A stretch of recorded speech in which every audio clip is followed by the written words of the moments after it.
Assalamualaikum warahmatullahi wabarakatuh. Alhamdulillahirabbil alamin wassalatu wassalamu ala Rasulillah wa ala alihi wasahbihi ajma'in.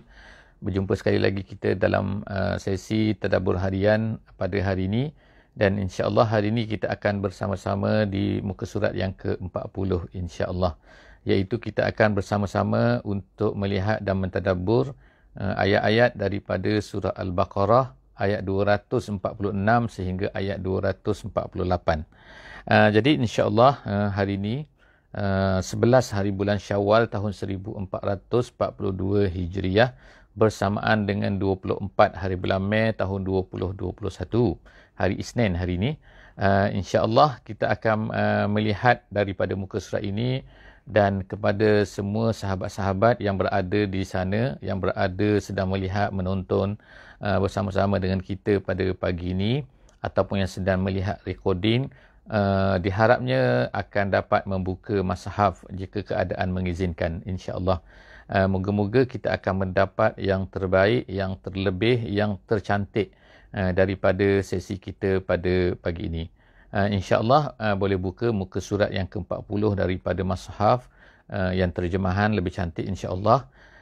Dan saya akan basekan perbincangan ataupun tadabbur kita hari ini berdasarkan kepada kitab Jalalain, iaitu tafsir Jalalain yang ditulis oleh dua orang ulama Mesir daripada ulama mazhab Syafi'i, iaitu Imam Jalaluddin As-Sayuti dan juga Imam Jalaluddin Al-Mahalli.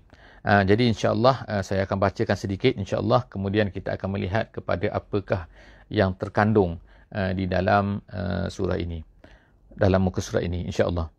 A'udzubillahi minasyaitonirrajim. Bismillahirrahmanirrahim. Alam tara ilal mala'i min bani Israila min ba'di Musa iz qalu linabiyyin lahum mub'ats lana malikan nuqatil fi sabilillah qala hal asaitum in kutiba alaikumul qital alla tuqatilu qalu wa ma lana alla nuqatila fi sabilillah wa qad ukhrijna min diyarina wa abnaina falamma kutiba alaihimul qital tawallaw illa qalilan minhum wallahu alimun bizzalimin. Sadaqallahul azim. Ayat yang saya bacakan sebentar tadi adalah ayat 246 daripada surah Al-Baqarah. Kita sekarang ni pada sesi ni, iaitu dalam muka surah ini, Allah Subhanahu Wa Taala menceritakan tentang kisah yang berlaku kepada Bani Israel. Jadi kita masih lagi bersama-sama dalam kisah Bani Israel yang sangat panjang, yang sangat banyak disebutkan oleh Allah Subhanahu Wa Taala. Sebelum daripada muka surat 40 ni, muka surat 39, Allah Subhanahu Wa Taala menceritakan sedikit tentang salah satu daripada perangai Bani Israel, iaitu orang Yahudi lah secara khususnya, iaitu apabila mereka ni nak lari daripada satu tempat yang berpenyakit taun. Kemudian Allah Subhanahu Wa Taala memarahi mereka dan telah mematikan mereka dan kemudian telah menghidupkan mereka kembali. Jadi Allah Subhanahu Wa Taala sebutkan itu, dan kemudian Allah Taala sebutkan dalam ayat sebelum daripada perbincangan kita pada ayat ini, iaitu tentang suruhan Allah, galakan Allah supaya kita semua ni berjihad, berusaha di jalan Allah Subhanahu Wa Taala, bekerja untuk meninggikan ajaran Allah Subhanahu Wa Taala. Jadi sekarang Allah Subhanahu Wa Taala ceritakan kepada kita salah satu daripada contoh yang berlaku di kalangan Bani Israel, iaitu orang-orang Yahudi dahulunya, ketika mereka ini dimuliakan oleh Allah Subhanahu Wa Taala dengan mengutuskan nabi-nabi dan juga lain-lain. Maka pada ketika ini, ketika mereka ini selepas daripada Nabi Musa alaihissalam. Jadi kita akan baca Allah Subhanahu Wa Taala sebut sini alam tara, tidakkah kamu melihat? Melihat di sini ialah artinya ialah tidakkah kamu berfikir, tidakkah kamu membaca, tidakkah kamu mengetahui. Apakah dia? Ilal mala'i min Bani Israel. Apa yang berlaku kepada satu kumpulan daripada Bani Israel. Al-mala' di sini artinya ialah pembesar-pembesar, iaitu golongan-golongan bangsawan ataupun golongan yang mempunyai kedudukan di dalam masyarakat. Jadi sekumpulan daripada mereka ini, min Bani Israel ini, Allah Ta'ala kata min ba'di Musa. Peristiwa ini berlaku setelah daripada kematian Nabi Musa alaihissalam. Jadi sebagaimana kita sebutkan bahawa selepas daripada Nabi Musa ini, Allah Subhanahu Wa Taala telah utuskan ramai rasul-rasul yang memimpin Bani Israel ini. Jadi apa yang berlaku ni ialah sebagaimana kata dalam sebuah hadis Nabi SAW, Bani Israel ini adalah tasusuhumul anbiya. Mereka ini dipimpin, mereka ini diketuai oleh para nabi-nabi. Jadi selepas daripada Nabi Musa ni, ada seorang daripada nabi mereka bernama Samuel. dalam apa ni, di dalam Taurat dan juga di dalam Injil juga disebutkan nama nabi ini adalah Samuel. Tetapi dalam Quran dia tak sebutkan nama nabi ini adalah Samuel. Tetapi ulama-ulama tafsir mengatakan bahawa namanya adalah Samuel. Jadi dia adalah seorang nabi. Dalam Quran hanya menyebutkan dia ni seorang nabi tanpa namanya. Jadi mereka telah berkata, Bani Israel ini tahu bahawa Samuel ni adalah nabi. Jadi dia berkata kepada Nabi Samuel ni, dia kata, Ib'ath lana malikan nuqatil fi sabilillah. Utuskan, berikan, bangkitkan kepada kami seorang malik, seorang raja yang akan kami berperang di jalan Allah. Mereka kata, berjanji bahawa mereka ni nak berjuang di jalan Allah untuk menegakkan agama Allah Subhanahu wa ta'ala. Jadi dikatakan Rasul tersebut berkata kepada mereka, berkata apa? Qala hal asaitum. Hal asaitum, ataupun dalam satu qiraat lain dibaca hal asitum. Hal asitum ataupun hal asaitum. Kita dalam qiraat biasa kita baca hal asaitum. Jadi Nabi ni berkata, Nabi Samuel berkata kepada mereka ni, adakah hal asaitum jika sekiranya in kutiba alaikumul qital, kalaulah diwajibkan ke atas kamu peperangan, alla tuqatilu, takut nanti kamu ni tak akan berperang. Nanti bila dah wajib satu-satu perkara, kamu ni tak nak buat. Itu kata Nabi tu. Jadi kata anggapan Nabi tu ataupun andaian Nabi tu ataupun asal daripada Nabi tu rupa-rupanya memang betul. Iaitu apa? Sebab Nabi ini tahu kan, perangai Bani Israel ini, mereka ni memang tak suka. Ataupun apa-apa yang Allah Ta'ala suruh, biasanya jarang mereka ni nak lakukan, nak laksanakan. Kecuali sebahagian daripada mereka. Qalu, jadi apabila Nabi ni bertanya, mereka pun berkata, mereka kata apa? Qalu wa ma lana alla nuqatila fi sabilillah.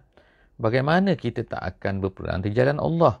Kenapa dia kata? Waqad ukhrijna min diyarina wa abna'ina. Sedangkan kami telah dihalau daripada negeri kami dan juga anak-anak kami. Maksudnya anak-anak kami itu, iaitu anak-anak kami telah ditawan oleh orang-orang yang telah memerangi kami. Dan kami sendiri telah dihalau daripada negeri kami. Jadi, bila mereka bercakap macam tu, jadi lalu Nabi ini telah berdoa, bertanya, meminta kepada Allah, lalu Allah Subhanahu wa ta'ala perkenankan doa tu. Iaitu apa? Falamma kutiba alaihimul qital. Mereka dulunya bersemangat, bersungguh-sungguh nak supaya dapat berperang.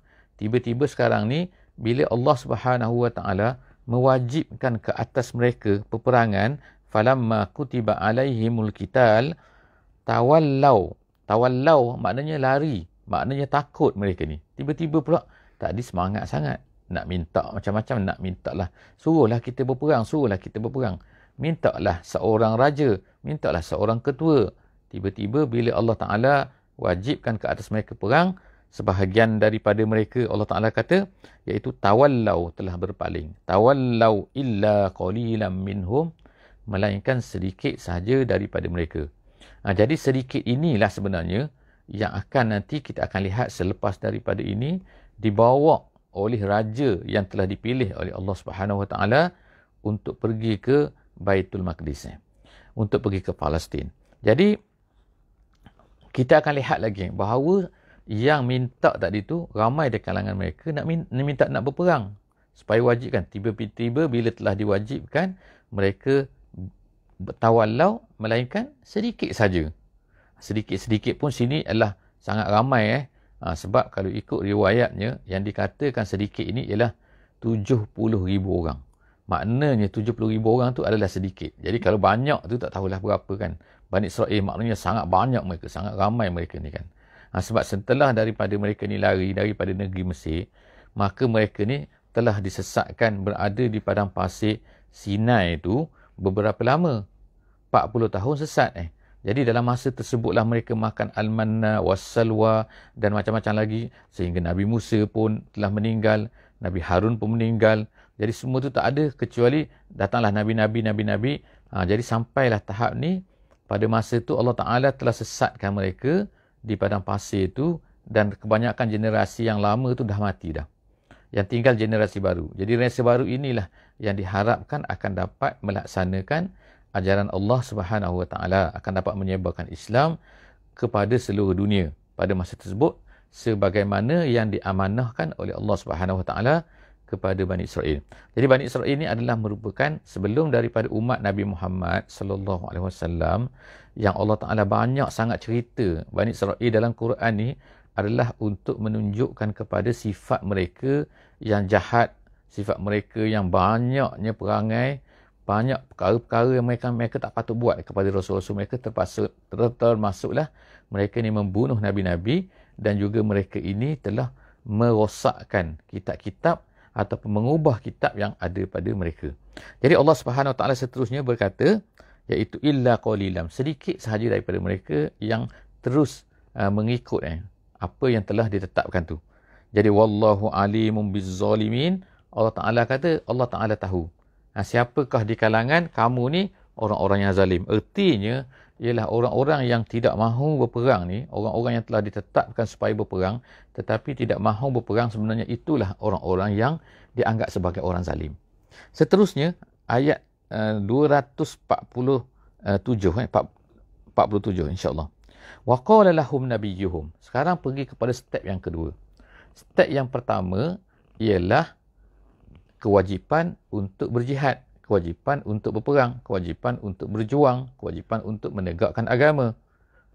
Dah sebahagian daripada mereka dah lari dah tak nak dah. Step yang kedua ialah step pemilihan. Siapakah yang akan jadi ketua kepada mereka? Sebagaimana dulu mereka yang minta. Bukannya Nabi itu mengada-ngada nak kata ni tak. Mereka yang minta supaya menjadi pemimpin dalam peperangan. Jadi Nabi ni adalah pemimpin mereka yang dapat wahyu daripada Allah Subhanahu Wa Ta'ala. Tetapi mereka nak minta supaya seorang yang akan memimpin sebagai ketua tentera, yang akan menjadi raja dalam istilah disebut sini, untuk dibawa mereka ni, mengetuai mereka untuk pergi melawan siapa? Melawan Amaliqah dipanggil. Amaliqah ni macam orang-orang yang besar, gergasi lah kita kata kan. Gergasi besar mana wallahu alam tak sebut sini, tapi dalam tafsir dia kata Amaliqah. Jadi mereka ni mereka pun selepas daripada minta kepada nabi mereka tu, baru mintalah seorang ketua. Jadi waqala lahum nabiyyuhum, lalu berkatalah nabi mereka ni kepada mereka, innallaha qad ba'atha lakum taluta malika. Berkata nabi mereka kepada mereka, sesungguhnya Allah Ta'ala telah mengutuskan, qad ba'atha, telah mengutuskan, maknanya arahan ni adalah arahan daripada Allah kerana permintaan mereka. Bukannya maknanya mereka ketetapan ni ketetapan daripada Nabi tu. Bukan Nabi tu pandai-pandai pilih siapa-siapa, tak. Sebab mereka nak Allah Ta'ala utuskan, jadi Nabi ni berdoa kepada Allah. Bila Nabi ni berdoa kepada Allah, lalu Allah Ta'ala tunjukkan siapakah yang akan menjadi raja kepada mereka ni, menjadi ketua kepada mereka. Lalu siapa yang ditunjuk iaitu Talut namanya. Jadi dalam Quran disebut namanya adalah Talut. Tetapi kalau dalam Bible ataupun di dalam Taurat disebut nama dia adalah Saul. S-A-U-L. Disebut Saul ke Saul ke, tapi kalau dalam bahasa Arab disebut Saul. Jadi orang yang sama, cerita pun hampir sama, iaitu Allah Subhanahu Wa Ta'ala pilih Talut untuk menjadi ketua kepada mereka. Jadi Talut ni adalah dikatakan dia ni adalah seorang biasa. Ada riwayat mengatakan dia ni hanya seorang ra'iyan, iaitu seorang yang memelihara kambing, iaitu kerjanya penggembala kambing. Ataupun ada riwayat mengatakan dia ni adalah tukang mensamak kulit binatang. Maknanya kulit-kulit binatang tu diambil, dia bersihkan dan sebagainya, dia jemur dan sebagainya, dia keringkan. Itu kerja siapa ni? Asalnya kerja Talut ni. Tetapi Talut ni mempunyai kelebihannya. Allah Ta'ala sebut selepas daripada itu. Kelebihan dia ialah yang pertamanya, dia dipilih oleh Allah Ta'ala. Dia bukan maknanya dipilih oleh Nabi ataupun dipilih oleh orang-orang Bani Israel. Tu yang pertama. Qalu, mereka pun bila disebut oleh Nabi mereka ni, Allah Ta'ala pilih Talut untuk menjadi ketua mereka. Mereka pun banyaklah pula lah. Tunjuklah perangai mereka ni. Perangai mereka ni yang menentang, yang tak suka. Sedangkan tu pemilihan Allah. Tu permintaan mereka asalnya. Apa kata mereka? Qalu anna yakunu lahul mulku alaina. Bagaimana dia nak jadi raja kepada kami? Dia kata. Annas itu artinya kaifa. Kaifa dia nak jadi raja kepada kami? Macam mana dia nak jadi pemimpin kami? Dia kata, wa nahnu ahaqqu bil mulki minhu. Dia kata, kami lebih berhak lagi untuk menjadi raja. Tengok ni perangai Bani Israel kan. Maknanya dia meremeh-remehkan pilihan Allah Subhanahu Wa Taala. Allah lebih tahu bila Allah Taala pilih siapa-siapa ni bukan maknanya pandai-pandai daripada Nabi tu. Nabi Samuel tu. Tapi ni pilihan Allah. Sebab mereka pilih. Mereka nak, mereka berdoa kan, mereka minta. Jadi selepas daripada tu, apa jadi? Ialah apa? Jadi Allah Subhanahu Wa Taala sebut sini, dia kata, Allah sebut dalam Quran ni, mereka ni wanahnu, mereka berkata, ahaqqu bil mulki minhu. Kami lebih berhak untuk menjadi raja daripada dia, daripada Talut tu. Mereka mempermain-mainkan, mereka menolak pula. Kenapa dia kata? Walam yu'ta sa'atan minal mal, dia kata. Sedangkan ni Talut ni mana ada harta, dia kata. Jadi tu yang dilihat Allah Taala bongkarkan apa yang ada dalam pemikiran mereka, apa yang ada dalam perasaan mereka, apa yang ada dalam jiwa mereka yang kotor tu, ataupun cara pemilihan yang tak betul. Dalam cara fikir mereka ialah penentuan kepada kehebatan seseorang itu ialah pada pemilikan harta. Maknanya kalau orang kaya, barulah dia ni layak. Kalau tak kaya, dia ni tak layak. Seolah-olah macam itulah. Allah Ta'ala sebut sini kan. Dia kata, Bani Israel kata, walam yu'ta sa'atan minal mal. Dia ni tak ada harta pun kan. Keluasan hartanya, tak ada. Qala, berkata Nabi tu. Jadi Nabi Samuel berkata lagi, innallaha astafahu. Allah sekarang yang memilih dia. Innallah ikhtarahu. Allah Ta'ala yang pilih. Ini bukan pemilihan aku. Itu yang pertama. Alaikum istafahu alaikum. Kemudian yang kedua, wazadahu bastatan fil ilmi wal jismi. Dan kemudian sifat-sifat lain lagi apa Allah Taala beri kepada dia. Allah Taala kata, iaitu, dan Allah Taala Nabi Samuel ni berkata, wazadahu, Allah Taala telah tambahkan pada dia bastah. Bastah ni maknanya as-si'ah, maknanya banyak. As-si'ah apa? Pada apa? Fil ilmi wal jismi.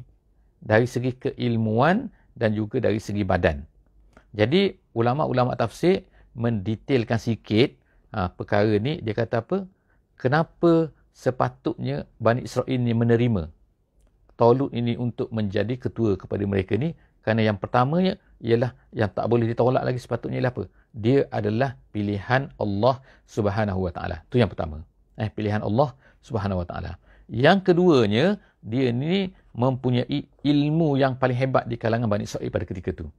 Maknanya kalau tak adalah orang yang paling alim sekali daripada ramai-ramai Bani Israel yang kita kata ratus ribu pada masa itu tu, ialah Talut. Yang ketiganya, dia adalah orang yang paling hebat dari segi akhlaknya, kata. Akhlaknya paling tinggi. Itu yang ketiga. Yang keempatnya ialah dari segi badan dia, dia orang yang paling layak sekali. Maknanya badan tu untuk berperang, untuk menjadi raja tu dia paling layak. Maknanya dia tak berpenyakit ke dan sebagainya kan. Ada yang kata sebut, ulama-ulama tafsir sebut, dia yang paling lawa lah kata kan. Paling handsome lah kalau kita rasa kan dalam bahasa sekarang ni. Itu. Jadi maknanya cukup syarat dah. Cuma mereka ni, Bani Israel ni menolakkan apa? Kerana dia kata, dia ni bukan daripada keturunan orang-orang bangsawan. Dia kata. Itu yang pertama. Yang keduanya, dia kata, dia ni bukan daripada keturunan Nabi-Nabi.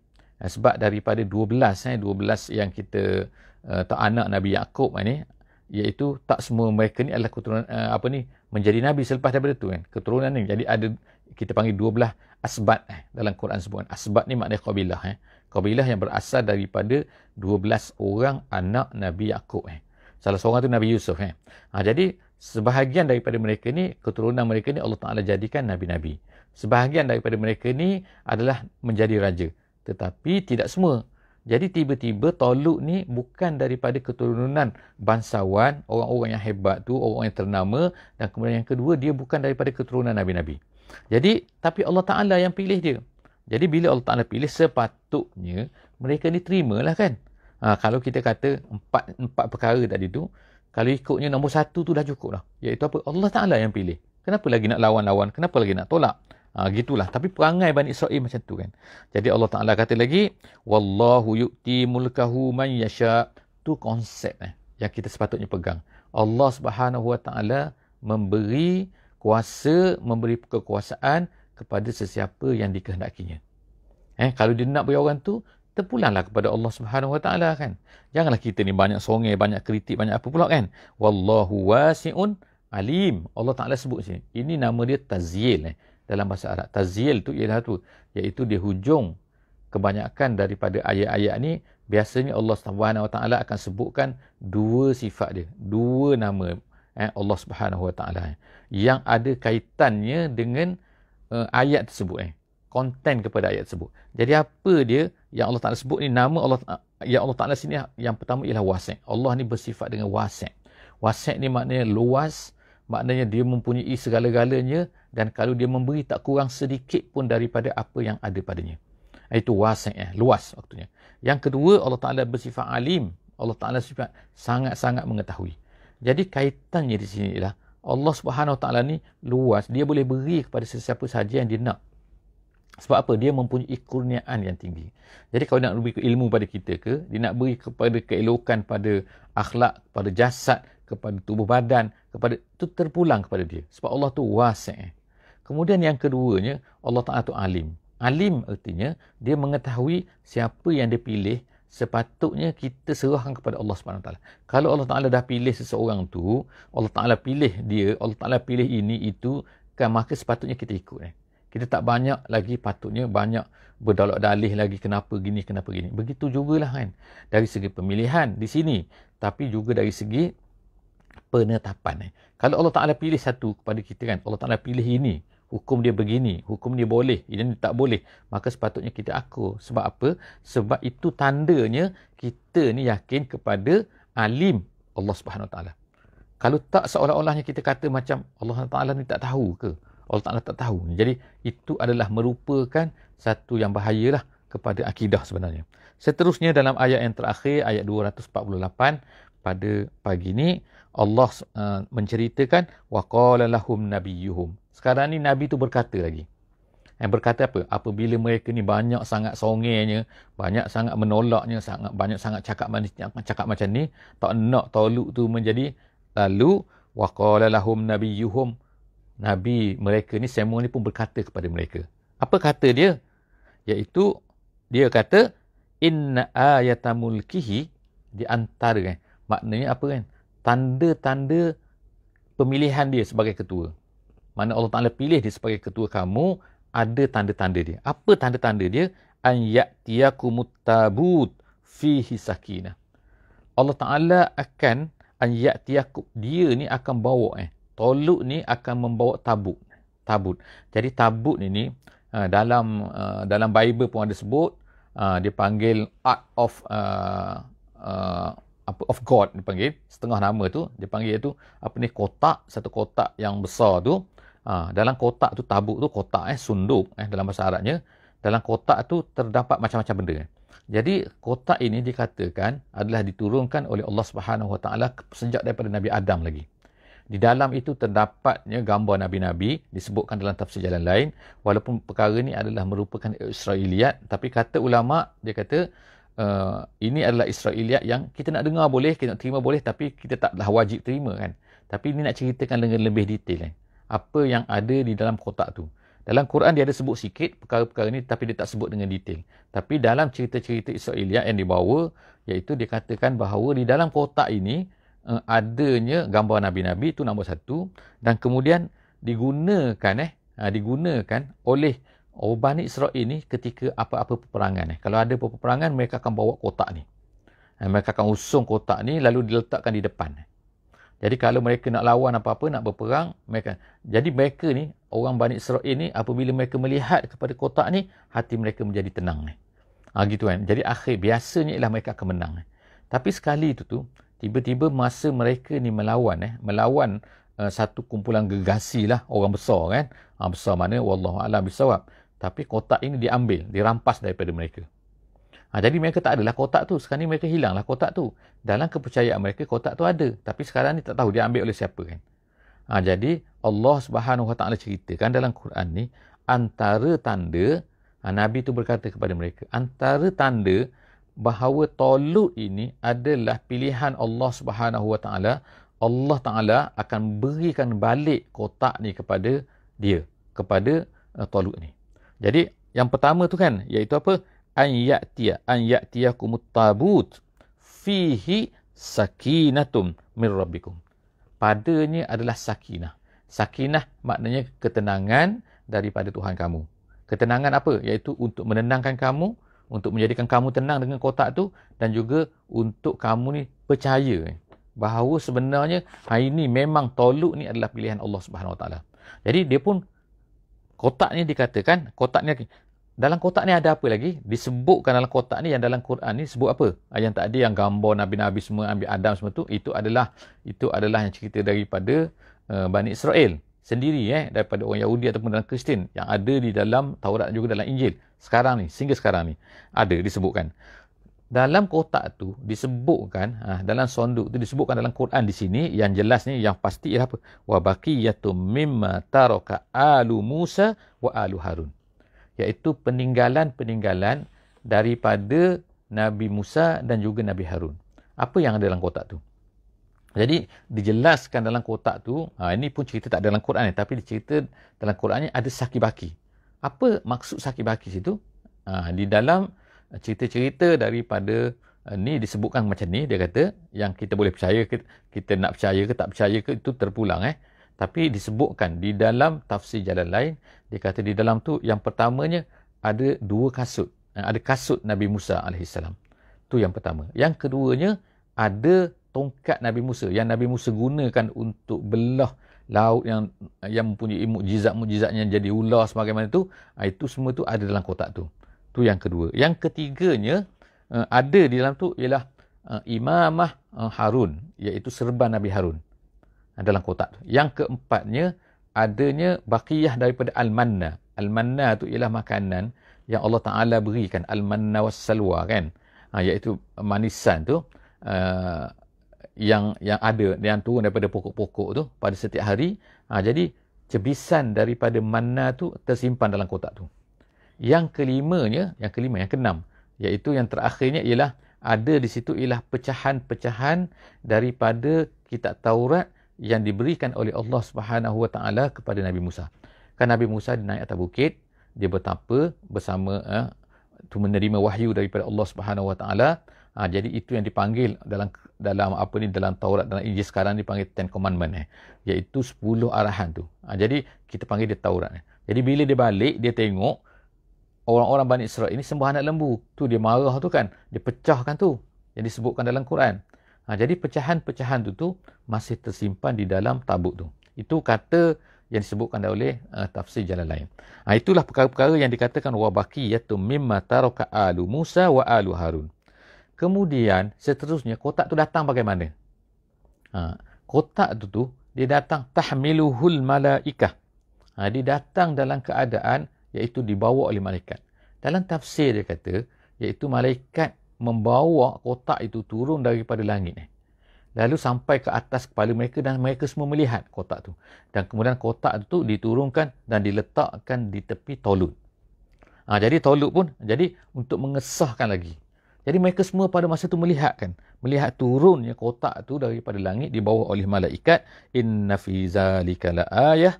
Allah Ta'ala kata semua itu adalah menjadi tanda. Menjadi tanda apa? La ayah, tanda bahawa ni Talut ni adalah sebenarnya pilihan Allah Subhanahu Wa Taala. Ayatan lakum in kuntum mu'minin, kalau kamu beriman. Jadi selepas diceritakan, selepas daripada turun kotak tu, setelah daripada turun di tepi tu, barulah mereka percaya.